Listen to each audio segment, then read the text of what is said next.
welcome to another Classic Movie Monday, and today I thought it would be interesting to dive into a more recent film, one that came out within the 2000s. This is one of the ones that I consider to be sort of, I guess you could say, a recent classic in the sense that it has seemed to really carry on over the years. People, I think, still remember this film and or at least have some familiarity with it, and it also has received various recognition over the years. I thought that it would be cool to sort of address it within this video. And as you can see by the title as well as thumbnail, we're going to be discussing No Country for Old Men. Yes, this movie. Starring some big names, actually, including Josh Brolin, Javier Bardem, and none other than Tommy Lee Jones. But what I think is really interesting about this film is it's not really structured in the same way that a lot of other films are. And its themes, although they have been explored in various other films, I don't think there hasn't really been a lot of films that I think touched upon these themes in this very kind of interesting way in which they choose to sort of format this film. And this is directed by none other than the Cohen Brothers. And basically, a summarization of the plot really is that Josh Brolin's character's name in this film, I'm going to have trouble pronouncing this, Llewellyn Moss, ends up stumbling upon a drug deal gone wrong, and this isn't really giving anything away within the film because it's pretty much the really the opening to the start of the film, really. Maybe a few scenes before that, but still it's really the big opening scene that really establishes the plot. And at this drug deal gone wrong, he stumbles upon some money, a good chunk of money, and he decides to take it for himself. And this ends up leading him to a lot of complications because ultimately the villain, who is in this case played by Javier Bardem, named Chirgurth, I hope I'm pronouncing that right, but I'm probably not. He basically comes into the plot to sort of kind of reclaim that money. And Tommy Lee Jones plays the sheriff.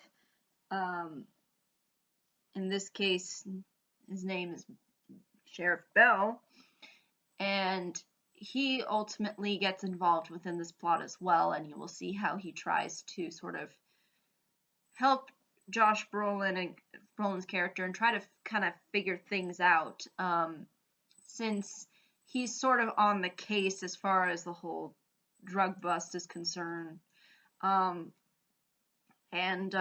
really deals with a lot of crime that's within the setting of this film. So the interesting thing about this film is not only does it have a very fascinating villain, and it really kind of was the film that I think set Javier Bardem on a roll, sort of, so to speak, because later on we see him in other films, and later on we see him play another interesting villain within the James Bond franchise. So this was, I think, a nice little start for him as far as his acting career is concerned. And the interesting thing about this villain is just kind of how calm and collected he is. He's just kind of steady as far as his approach is concerned. Like, he thinks he's sort of doing the morally right thing, even though he's not. So it's one of those things where he feels like it's his sort of destiny to do certain things. He almost acts in a way, he almost has like this similar moral code like to um, Two-Face from The Dark Knight, where he basically tells the people that he ends up encountering, call it, so to speak, and it's sort of a way of determining fate. And um, I kind of find it interesting how, despite the fact that he has a similar kind of pattern to maybe some villains as far as believing there's some kind of destiny, the way in which his character acts is very just calm and collected. It's not a very out there or kind of psychotic deranged villain. It's not like the Joker or some other kind of comic book villain where they feel like they're putting on kind of like a show, so to speak. Here he's just straight up crazy, and at the same time he's just so level-headed in how he approaches things. It's almost like he has no remorse, he has no emotional impact into what he's doing. He just feels like that's the right thing that he is doing, even though some people would probably say a lot of what he does is very immoral. And the interesting thing too is this film, I think, has an interesting way of approaching greed and sort of that temptation of it, and you sort of see how that really puts a detriment on Josh Brolin's character. Like, he's the one that really started the plot on a roll with the whole act of taking money that really wasn't his and really is dirty money. I mean, it belonged to a bunch of drug dealers, so obviously this cannot end well. So already you have the setup to be very interesting because it's kind of treated, the plot is sort of treated as like a chase, like of the villain sort of chasing the quasi-protagonist, Josh Brolin, even though we don't really, I don't think the audience is supposed to view him as such, as more as just a guy who's trying to uh, get away with some money. But regardless, just the way this film is paced is also very interesting. Because it's not like on the edge of your seat. It's not like constantly from point A to point B. There are some slow moments within this film where they do try to have you take it in at certain points. And I think that's what makes this film all the more enjoyable, because you can really see the kinds of moral and character uh, uh, dilemmas that end up occurring as a result of those very kind of still moments where you'll just have Javier Bardem's character sitting in a room and he's just talking. And even though there's really no expression on his face, and there's really a coldness to him, you you sort of see how just how kind of insane he is, but at the same time he doesn't really show his insanity because there's just nothing there. Um, and um, it's kind of interesting in that sense, and how it approaches the characters, in particular the villain, and also the fact that even though its pacing is, again, like I said, sometimes a little slow, there is still a lot of weight put onto a lot of the scenes, and you feel like that it has an ultimate purpose. Now, I think there might be some people who might be disappointed as far as the ending is concerned, but I think the ending is appropriate for a film like this, especially considering that it is a Coen Brothers film, and I think the Coen Brothers just have a certain style And sometimes that style works for people, and sometimes it just doesn't. And I can understand if this maybe turns some people off from really enjoying the film. But personally, I feel like it was an appropriate choice, an appropriate angle to take it from. Um, and I like how it kind of, the film tries to make you feel sort of, empty, because this really is showing you a lot of people who feel very empty. The sheriff, Bell, you'll see kind of how he's approaching retirement, and he feels kind of, lost, and um, doesn't really know if he has so much of a purpose. Um, and even though Javier Bardem's character feels like he has a purpose, he's really, he's just fulfilling that kind of void of his existence. And then you have Josh Brolin's character who just kind of feels like money will somehow fulfill him. Um, and that's, I think, a very important thing to note as far as understanding kinds of the ways in which these characters um, act. It's kind of like they're trying to fill this sort of void, and this void ultimately leads to, violence and kind of destruction. Um, so I think really at the end of the day, that's what this film's angle is.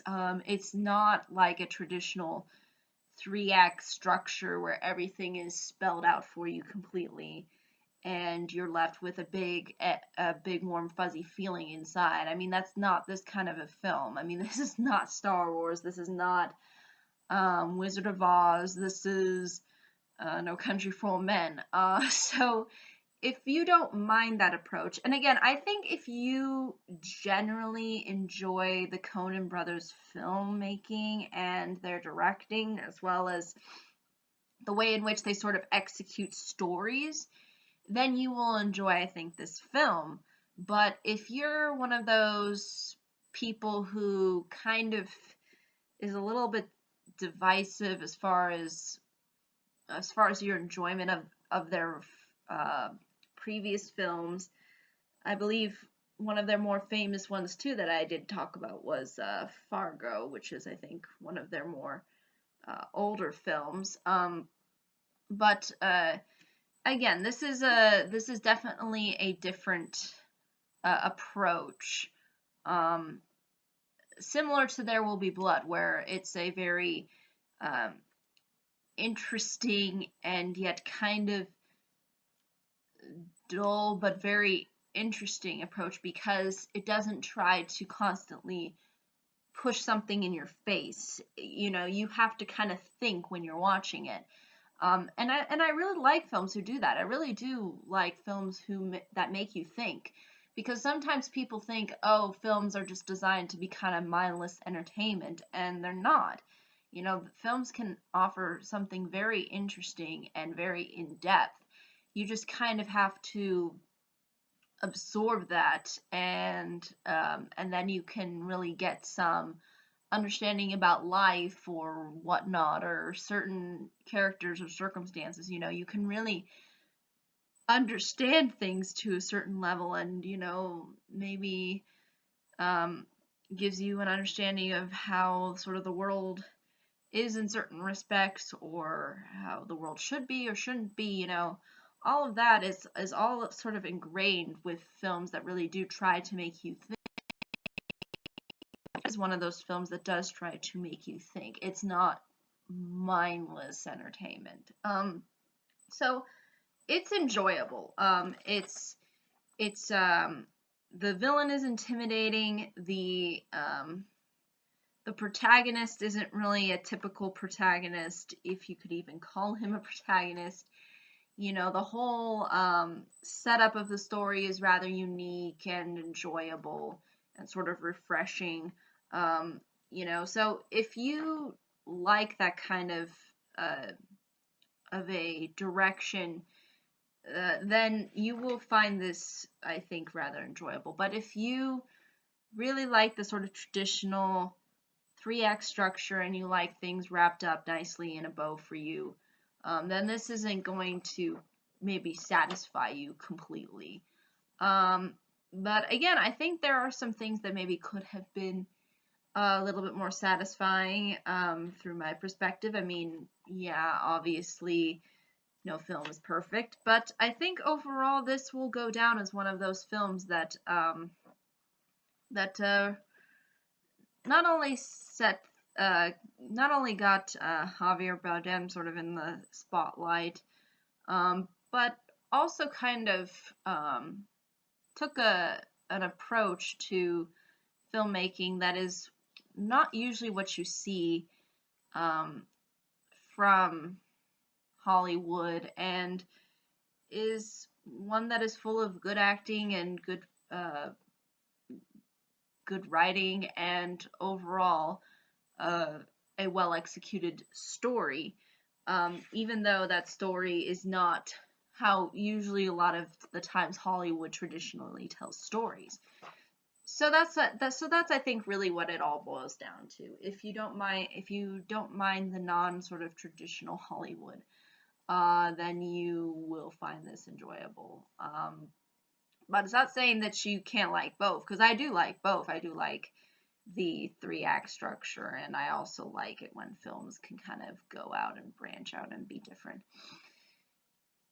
But yeah, I think that's really ultimately all I can say about this film without really giving too much away. I mean, it's a really interesting plot, and I don't want to spoil it for anybody, but really all you need to know is who the protagonist, or guess you could call him a protagonist, is, and the villain, and sort of how the plot is set up.